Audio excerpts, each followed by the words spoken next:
अस्सलाम वालेकुम जी, मैं हूं सरदार मुराद इम्तियाज़। तो आज से जितने भी हमारे पास DIT के जो पेपर हैं, पास पेपर जो हमारे पास हो चुके हैं पिछले 5 से 8 सालों में, वो सब के सब हम जो है सॉल्व करके अपलोड करेंगे।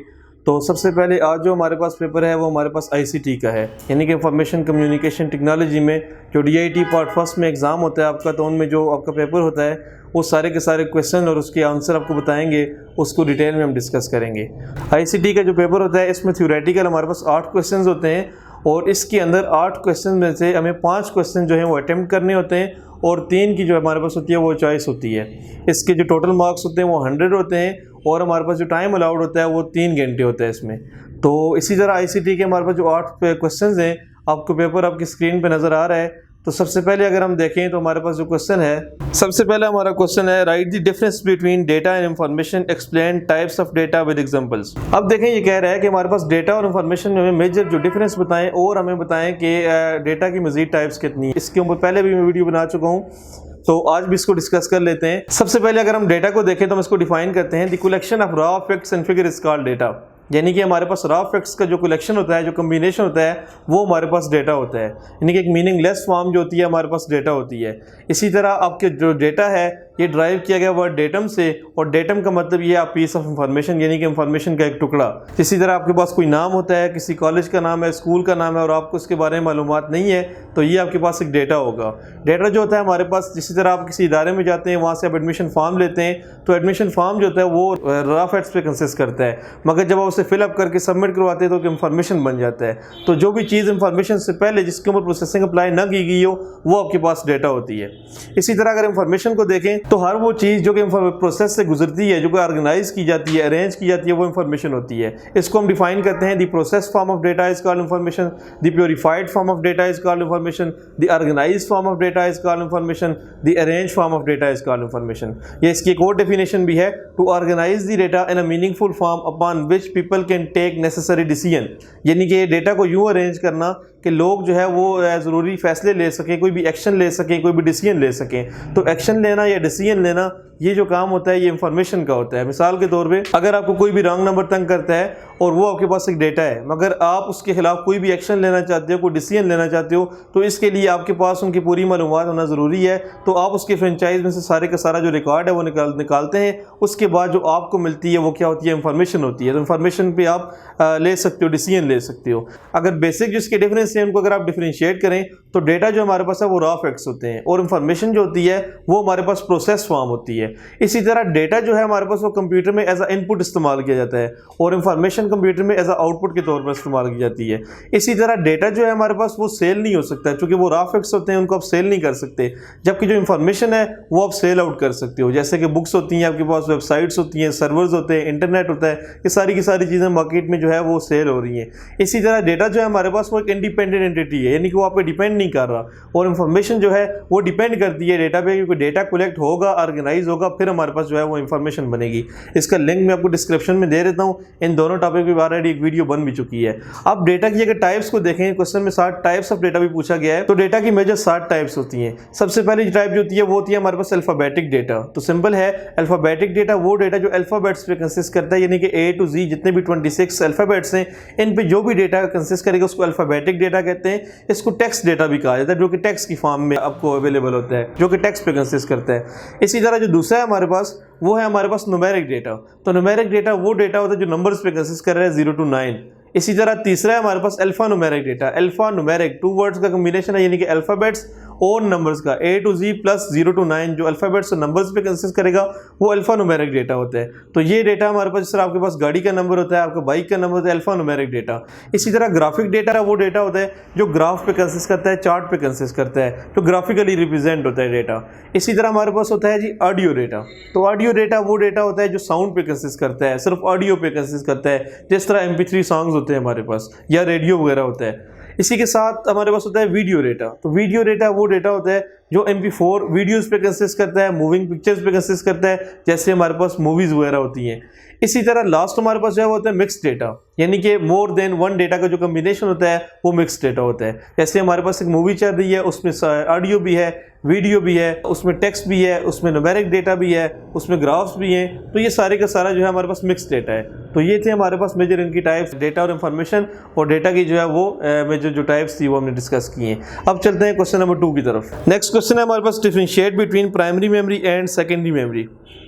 अब देखिए प्राइमरी मेमोरी और सेकेंडरी मेमोरी का डिफरेंस पूछा गया है। तो प्राइमरी मेमोरी और सेकेंडरी मेमोरी के डिफरेंस बताने से पहले हम ये समझ लेते हैं कि मेमोरी क्या होती है। मेमोरी वो जगह होती है जहां पर हमारा डेटा जो है वो स्टोर किया जाता है, यानी कि memory is a place where data is store. अब देखिए जैसे इंसान की मेमोरी ब्रेन में होती है, इसी तरह कंप्यूटर की जो मेमोरी होती है वो हमारे पास हार्ड ड्राइव में होती है। कंप्यूटर की मेमोरी वो जगह होती है जहां पर कंप्यूटर अपने डेटा को स्टोर करते हैं। अब देखिए मेमोरी की मेजर 2 टाइप्स होती है। मेमोरी को कैटेगराइज किया गया 2 टाइप्स से। सबसे पहली जो टाइप होती है वो होती है हमारे पास प्राइमरी मेमोरी, और दूसरी जो होती है हमारे पास होती है सेकेंडरी मेमोरी। अब सिर्फ इनका इंट्रोडक्शन देखते हैं, फिर हम मेजर डिफरेंस पे जाते हैं, क्योंकि टॉपिक इतना लेंथी नहीं है। सबसे पहले प्राइमरी मेमोरी को अगर देखा जाए तो प्राइमरी मेमोरी हमारे पास वो मेमोरी होती है जो विद इन द कंप्यूटर्स पाई जाती है, जो आपके पास टेम्परेरी मेमोरी होती है, जो कि परमानेंट बेसिस पे आपका डेटा स्टोर नहीं करती। और दूसरी तरफ अगर हम देखें सेकेंडरी मेमोरी, तो सेकेंडरी मेमोरी वो मेमोरी होती है जो कि परमानेंट बेसिस पे लॉन्ग टर्म के लिए आपके पास लार्ज अमाउंट ऑफ डेटा को स्टोर करे परमानेंट बेसिस पे। यानी कि अगर आप 10 साल 15 साल 20 साल के लिए अगर आप डेटा स्टोर करना चाह रहे हैं तो आप सेकेंडरी मेमोरी में स्टोर करेंगे। अब प्राइमरी मेमोरी की कुछ एग्जांपल्स देखते हैं, फिर उसको डिस्कस करते हैं। सबसे पहले प्राइमरी मेमोरी को अगर देखा जाए तो रैम हमारी प्राइमरी मेमोरी में आती है, इसी तरह रोम प्राइमरी मेमोरी आती है, आपकी कैश मेमोरी, आपके रजिस्टर्स, आपकी वर्चुअल मेमोरी, ये सारी की सारी आपकी प्राइमरी मेमोरी है। और दूसरी जो सेकेंडरी मेमोरी है उसमें हमारे पास आपकी हार्ड ड्राइव आती है, हमारी यूएसबी, हमारी फ्लॉपी डिस्क, हमारी सीडी, हमारी डीवीडी, हमारी एसएसडी हार्ड ड्राइव, ये सारी की सारी जो है हमारे पास सेकेंडरी स्टोरेज डिवाइसेस है। आप प्राइमरी मेमोरी में कुछ डिस्कस कर लेते हैं और सेकेंडरी में कुछ डिस्कस कर लेते हैं। सबसे पहले प्राइमरी मेमोरी अगर हम रैम और रोम की बात करें तो रैम हमारे पास, RAM stands for random access memory. RAM computer के अंदर वो मेमोरी होती है जो कि टेम्परेरी मेमोरी होती है, एक आर्जी मेमोरी होती है, जिसके अंदर आपका जो डेटा होता है वो स्टोर होता है ड्यूरिंग प्रोसेसिंग, यानी कि ड्यूरिंग प्रोसेसिंग डेटा को स्टोर करेगी। अगर आपका लैपटॉप, आपका कंप्यूटर ऑन है और आप उस पर वर्क कर रहे हो तो वो जो वर्क हो रहा होता है वो आपकी रैम पर हो रहा होता है। इसीलिए हम एक वर्ड्स यूज़ करते हैं, हम एक सेंटेंस यूज़ करते हैं, the more the RAM the more the speed. इसका मतलब यह है कंप्यूटर के अंदर जितनी रैम ज़्यादा होगी इतने हमारे कंप्यूटर की स्पीड ज़्यादा होगी। अब देखिए मिसाल के तौर पर अगर हम काम कर रहे हैं, हमारे कंप्यूटर में रैम ज़्यादा है तो हमारा काम बहुत ही ईजी होगा और हमारे कंप्यूटर की स्पीड जो है वो फास्ट होगी, क्योंकि हमारी रैम जो डेटा को एक्सेस करवा रही है वो ज़्यादा है। अब रैम की अगर हम बात करें तो ये इसको रैंडम एक्सेस मेमोरी इसलिए कहा जाता है क्योंकि ये डेटा को एक्सेस करवाती है, और जब भी आप कोई भी टास्क, कोई भी शेड्यूल, कोई भी जॉब आप एग्जीक्यूट करवाते हो, वो जॉब जब सीपीयू के अंदर जाती है तो वो फ़ौरन से रैम का इस्तेमाल करके जाती है। मिसाल के तौर पे अगर आप किसी ऑफिस पे काम कर रहे हो और आपके सामने एक टेबल रखा हुआ है और आप उस टेबल पे कोई भी फाइल्स वगैरह चेक कर रहे हो तो वो जो टेबल है वो एज अ रैम आपके कंप्यूटर में इस्तेमाल हो रही है। इसी तरह अगर उसी रूम में कोई बड़ी आपके पास अलमारी है, कोई कबर्ड वगैरह है, तो वो जो कबर्ड होगी वो आपके पास as a hard drive use हो रही है। अब अगर देखें आपका जो टेबल है वो जितना बड़ा होगा इतना आप तेज़ी से काम कर सकोगे। अगर टेबल छोटा होगा तो आपने बार बार जाना है, अपनी अलमारी में से फाइल्स निकालनी है, फिर जाके वहाँ रखनी है, फिर लानी है, फिर दोबारा से लानी है। तो अगर आपका टेबल बड़ा है तो आप एक ही बार फाइल लाओगे और अपना सारा काम कर सकोगे। इसीलिए हम कहते हैं दी मोर दी रैम दी मोर दी स्पीड, यानी कि जितनी रैम ज़्यादा होगी इतनी कंप्यूटर की जो है वो स्पीड ज़्यादा होगी। हिंदू मज़हब में जब रैम का कंसेप्ट आया तो हिंदू मज़हब का ये कहना था कि जैसे हमारा मज़हब जो है वो राम के बगैर कुछ नहीं है, इसी तरह कंप्यूटर जो हमारी रैम के बगैर कुछ नहीं है। इवन कि हमारी रैम अगर ज़रा सी भी हिल भी जाए तो हमारा कंप्यूटर ऑन नहीं हो सकता। तो इसलिए रैम कंप्यूटर के अंदर बहुत ज़्यादा ज़रूरी होती है। कोई भी टास्क एग्जीक्यूट करवाने के लिए, अगर आप सॉन्ग सुन रहे हो, मूवी देख रहे हो, कोई डॉक्यूमेंटेशन कर रहे हो, वीडियो एडिट कर रहे हो, तो उसमें रैम हर सूरत में यूटिलाइज होती है। तो रैम हमारे पास कंप्यूटर के लिए बहुत ज़रूरी है। अब हम बात करते हैं रोम की। तो ROM stands for read only memory. ROM हमारे पास कंप्यूटर के अंदर वो मेमोरी होती है जो आपके पास स्पेसिफिक इंस्ट्रक्शन को सेव करती है। हमारे कंप्यूटर के अंदर जो डेटा रोम में सेव होता है वो डेटा परमानेंट बेसिस पे स्टोर होता है, यानी कि वो डेटा ना ही लॉस होता है ना ही इरेज होता है। आप उससे इरेज नहीं कर सकते क्योंकि ये नाम से जाहिर है रीड ओनली मेमोरी। अब रीड ओनली मेमोरी जस्ट आप रीड कर सकते हो, आप राइट नहीं कर सकते। अब होता कुछ इस तरह है कि जो मोबाइल आपके पास होते हैं, अब मोबाइल भी एक मोबाइल्स कंप्यूटर्स में आते हैं, एम्बेडेड कंप्यूटर्स में आते हैं, इसी तरह आपके लैपटॉप हैं, आपके टैबलेट्स हैं, आपके कंप्यूटर्स हैं। तो इनके अंदर वो चीज़ें जो कंप्यूटर डिज़ाइनर जो होते हैं, जो कंपनी डिज़ाइन करके आपको देती है, वो पहले से रोम के अंदर वो चीज़ फिक्स करके रख देती है जिसको आप जस्ट रीड कर सकते हो, राइट नहीं कर सकते। जैसे कि आप कंप्यूटर को ऑन करते हो तो आपके कंप्यूटर के अंदर स्पेसिफिक इंस्ट्रक्शन लिखी हुई आती हैं। ये इंस्ट्रक्शन आपकी स्टोर होती हैं बायोस में। बायोस क्या होता है? बेसिक इनपुट आउटपुट सिस्टम एक चिप होती है जो मदरबोर्ड के ऊपर फिक्स होती है। इसका काम ये होता है कि ये बूटिंग प्रोसेस को हैंडल करती है। आपकी इंस्ट्रक्शन सारी की सारी इसके अंदर स्टोर होती हैं। हमारा जो परमानेंट डेटा होता है या जो हमारा डेटा जो हम अपने पर्सनल डेटा को स्टोर करते हैं उसका रैम तक कोई कंसर्न नहीं होता, उसका रोम तक कोई कंसर्न नहीं होता। रोम में वो इंस्ट्रक्शन सेव होती हैं जो कंप्यूटर के लिए ज़रूरी होती हैं, जो कंप्यूटर बनाने वाले जो हैं वो उसमें डिज़ाइन करके रख देते हैं। जिस तरह आप सेल फ़ोन ऑन करें तो आपका सेल फ़ोन का नाम स्टार्ट में लिखा हुआ आता है, तो ये भी एक रोम में स्टोर होता है, क्योंकि ये जस्ट आप रीड कर सकते हो, राइट नहीं कर सकते, इसलिए हम इसे बोलते हैं रीड ओनली मेमोरी। तो ये वो मेमोरी होती है जो कि डिलीट या अरेज नहीं हो सकती। जबकि रैम में अगर आप काम कर रहे हो, अगर आपकी लाइट चली जाती है तो आपका डेटा जो है अगर आपने सेव नहीं किया हुआ तो वो डेटा लॉस हो जाता है। अलबत्ता अगर आपने सेव कर लिया है तो वो रैम से उठ के वो चला जाएगा आपकी हार्ड ड्राइव में, फिर वो परमानेंट बेसिस पे स्टोर होगा, जो कि एक सेकेंडरी स्टोरेज डिवाइस होगी। इसी तरह अगर आप टेलीविजन के रिमोट को देखें तो रिमोट जो है वो इंफ्रारेड टेक्नोलॉजी पे काम करता है।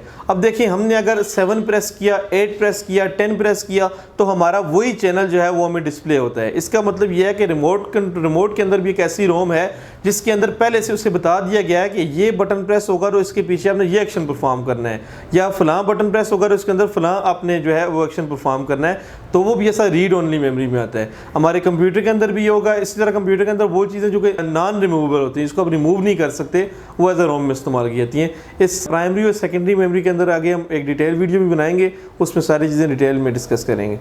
नेक्स्ट जो सेकेंडरी स्टोरेज डिवाइसेस होती है वो हमारे पास जो परमानेंट बेसिस पे डेटा को स्टोर करें, लार्ज अमाउंट ऑफ डेटा को स्टोर करें। जैसा कि हमारे पास आपकी हार्ड ड्राइव होती है। अब हार्ड ड्राइव में हम जो है वो 30 GB, 40 GB, 50 GB या 500 GB या 1 टेराबाइट, आज के टेराबाइट तक भी आप जो है वो डेटा को स्टोर कर सकते हो। इसी तरह आपके पास जो USB होती है, ये भी एक पेन ड्राइव आपके पास सेकेंडरी स्टोरेज डिवाइस है जो 60 GB, 100 GB, 150 GB तक डेटा आपको जो है वो परमानेंट बेसिस पे स्टोर कर सकती है। इसी तरह आपके पास CD है, DVD है, ये भी आपके पास परमानेंट बेसिस पे सेकेंडरी स्टोरेज डिवाइसेस हैं। अभी ज़रा डिटेल में नहीं जाते, आगे इसके ऊपर इंशाल्लाह पूरे लेक्चर बनाएंगे। नेक्स्ट क्वेश्चन नंबर 3 है हमारे पास, explain system software with examples. अब देखिए, सिस्टम सॉफ्टवेयर को कह रहे हैं कि एग्जांपल्स में तो आप जो है वो डिस्कस करें। सॉफ्टवेयर के ऊपर ऑलरेडी मैंने एक लेक्चर बनाया हुआ है, उसका लिंक आपको डिस्क्रिप्शन में मिल जाएगा। आज हम सिर्फ बात करते हैं सिस्टम सॉफ्टवेयर की। सिस्टम सॉफ्टवेयर को आप जब डिफाइन करते हैं तो डिफाइन कुछ यूँ करते हैं, system software is a such type of software which perform a specific task for computer, या आप कह सकते हैं it is a such type of software which operates the computer, यानी कि वो सॉफ्टवेयर जो कंप्यूटर को ऑपरेट करता है, जो कंप्यूटर को चलाता है, जो कंप्यूटर के लिए एक स्पेसिफिक टास्क परफॉर्म करता है। अब कंप्यूटर के अंदर एक स्पेसिफिक टास्क परफॉर्म करने से मुराद ये है, ये कंप्यूटर के लिए नेसेसरी होता है। अगर आपका सिस्टम सॉफ्टवेयर कंप्यूटर के अंदर नहीं होगा तो आपका कंप्यूटर ऑन नहीं होगा। अगर आपका कंप्यूटर ऑन नहीं होगा तो आप काम नहीं कर सकेंगे, तो आपकी IT भी वजूद में नहीं आएगी, आपका इंटरनेट भी वजूद में नहीं आएगा, क्योंकि इंटरनेट भी क्या है, बिलियन ऑफ कंप्यूटर्स का जो है इंटरकनेक्शन जो है वो इंटरनेट है। इसी तरह अगर वो कंप्यूटर्स ऑन नहीं होंगे तो काम नहीं हो सकेगा। तो सिस्टम सॉफ्टवेयर हमारे पास वो सॉफ्टवेयर होता है जो हमारे कंप्यूटर के लिए एक स्पेसिफिक टास्क परफॉर्म होते हैं। जिस तरह हम कहते हैं without software our hardware is nothing, तो हम इसी सॉफ्टवेयर की बात करते हैं, without system software our hardware is nothing. अब सिस्टम सॉफ्टवेयर के अंदर कौन कौन से, इसके अंदर हमारी विंडो आती है, हमारा लिनक्स ऑपरेटिंग सिस्टम आता है, हमारा यूनिक्स ऑपरेटिंग सिस्टम आता है, इसी तरह मैक ऑपरेटिंग सिस्टम है, सैम्बियर ऑपरेटिंग सिस्टम है, पाल्म ऑपरेटिंग सिस्टम है। ये सारे के सारे जो है हमारे पास ये सिस्टम सॉफ्टवेयर हैं। ये जो है अगर कंप्यूटर के अंदर आपको जो भी कंप्यूटर आप यूज़ कर रहे हो, जो भी आप सॉफ्टवेयर यूज़ करना चाहते हो, अगर ये कंप्यूटर के अंदर नहीं होंगे तो आप कंप्यूटर के अंदर काम नहीं कर सकते। जो हमारा हार्डवेयर है, हमारी इनपुट डिवाइसेस हैं, इसी तरह हमारी प्रोसेसिंग डिवाइसेस हैं या आउटपुट डिवाइसेस हैं, ये सारी की सारी जो एक्टिव होती हैं, काम करती हैं, ये हमारे सिस्टम सॉफ्टवेयर की मदद से करती हैं। हमारे कंप्यूटर की स्क्रीन के ऊपर मौजूद कर्सर से लेकर हमारे कंप्यूटर के अंदर बड़े से बड़ा जो टास्क परफॉर्म हो रहा है वो सारे का सारा जो है वो हमारे पास सिस्टम सॉफ्टवेयर करते हैं। इसी तरह हमारे पास अगर हम देखें सिस्टम सॉफ्टवेयर की कुछ टाइप्स होती हैं। सबसे पहला होता है सिस्टम मैनेजमेंट प्रोग्राम, फिर होता है सिस्टम डेवलपमेंट प्रोग्राम, फिर होता है हमारे पास system support program. System management program जो होता है हमारे पास, ये हमारे सिस्टम को मैनेज करता है, हमारे हार्डवेयर को मैनेज करता है, हमारी इनपुट डिवाइसेस को और हमारी आउटपुट डिवाइसेस को मैनेज करता है। यानी कि हमारे पास इसके अंदर जो हमारे पास हार्डवेयर होगा उस सब को मैनेज करने का काम जो होता है वो सिस्टम सॉफ्टवेयर होता है। मिसाल के तौर पे हमारे कंप्यूटर में आप अगर इनपुट देते हो, उसको इनपुट से लेकर प्रोसेसिंग तक लेके जाना, प्रोसेसिंग से लेकर जो आउटपुट तक लेके आना, जो बसेस का काम होता है, इनको बैक पे हमारा सिस्टम सॉफ्टवेयर कंट्रोल कर रहा होता है। इसी तरह हमारे पास सिस्टम में सपोर्ट प्रोग्राम में हमारे पास वो बेसिक यूटिलिटीज़ होती हैं जो आपके पास, जिस तरह हमारे पास जो कंप्यूटर को फैसिलिटेट करती हैं, जैसे डिवाइस ड्राइवर होते हैं, आपके एंटीवायरसेस होते हैं, आपकी पासवर्ड प्रोटेक्शन की जो फैसिलिटीज़ होती हैं वो सिस्टम सपोर्ट प्रोग्राम में आती हैं। सिस्टम डेवलपमेंट प्रोग्राम में हमारे पास लैंग्वेज ट्रांसलेटर आ जाते हैं, जैसे हमारे पास कंपाइलर है, असेंबलर है, इंटरप्रेटर है। सबसे पहले अगर आप कंपाइलर को देखें, जो लैंग्वेज ट्रांसलेटर उनका काम ये होता है कि हमारी हाई लेवल लैंग्वेज को कन्वर्ट करते हैं लो लेवल लैंग्वेज में। अब हाई लेवल लैंग्वेज कौन सी लैंग्वेज होती है? वो लैंग्वेज जो कि यूज़र इजीली अंडरस्टैंड करता है, और लो लेवल लैंग्वेज वो होती है जो कि हमारा कंप्यूटर इजीली अंडरस्टैंड करता है। तो हमारे कंप्यूटर और यूज़र के बीच में इंटरेक्शन का जो जरिया बनता है, जो हमारी हाई लेवल लैंग्वेज को लो लेवल में कन्वर्ट करवाता है, वो कंपाइलर होता है। तो कंपाइलर हमारे पास हाई लेवल लैंग्वेज को एक्सेप्ट करता है, फिर उसको कन्वर्ट करता है लो लेवल लैंग्वेज में। इसी तरह दूसरा है हमारे पास असेंबलर, ये भी आपके पास एक ट्रांसलेटर सॉफ्टवेयर है जो असेंबली लैंग्वेज को कन्वर्ट करता है लो लेवल लैंग्वेज में। और साथ में तीसरा है हमारे पास इंटरप्रेटर, इंटरप्रेटर भी हाई लेवल को लो लेवल में कन्वर्ट करता है। मगर इंटरनेट और कंपाइलर में जो बेसिक डिफरेंस है, इंटरप्रेटर लाइन बाय लाइन किसी भी कोडिंग कोड को किसी भी लाइन को कन्वर्ट करेगा, जबकि जो हमारा कंपाइलर होता है वो होल इंस्ट्रक्शन को जो है वो कंपाइल करता है, होल इंस्ट्रक्शन को हाई लेवल से लो लेवल में कन्वर्ट कर देता है। नेक्स्ट क्वेश्चन है हमारे पास, write the difference between machine language and high level language. अब देखें, मशीन लैंग्वेज को आप बाइनरी लैंग्वेज भी कहते हो और लो लेवल लैंग्वेज भी कहते हो।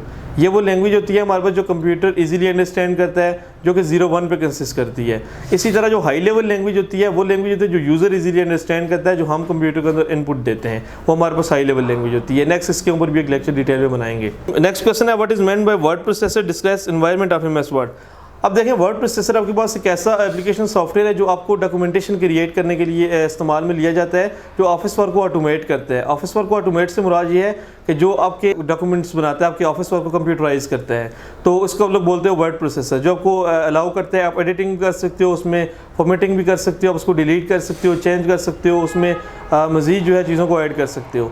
तो next environment of MS word देखें तो सबसे पहली चीज़ एनवायरनमेंट में आपके साथ ये टाइटल बार, टाइटल बार जो पेज के टॉप पे लाई करती है उसको टाइटल बार कहा जाता है। दूसरी हमारे पास होती है मेन्यू बार, मेन्यू बार के साथ हमारे पास होते हैं रिबन्स, जिसको सब मेन्यूज़ भी कहा जाता है। सब मेन्यूज़ के साथ हमारे पास होती है रूलर बार, रूलर बार के साथ हमारे पास होती है स्क्रॉल बार, स्क्रॉल बार के साथ अगर आप देख राइट साइड बॉटम पे जो है हमारे पास जूमिंग एरिया होता है, जिसमें प्लस होता है और माइनस होता है। प्लस इंडिकेट करता है जूम इन को, माइनस इंडिकेट करता है जूम आउट को।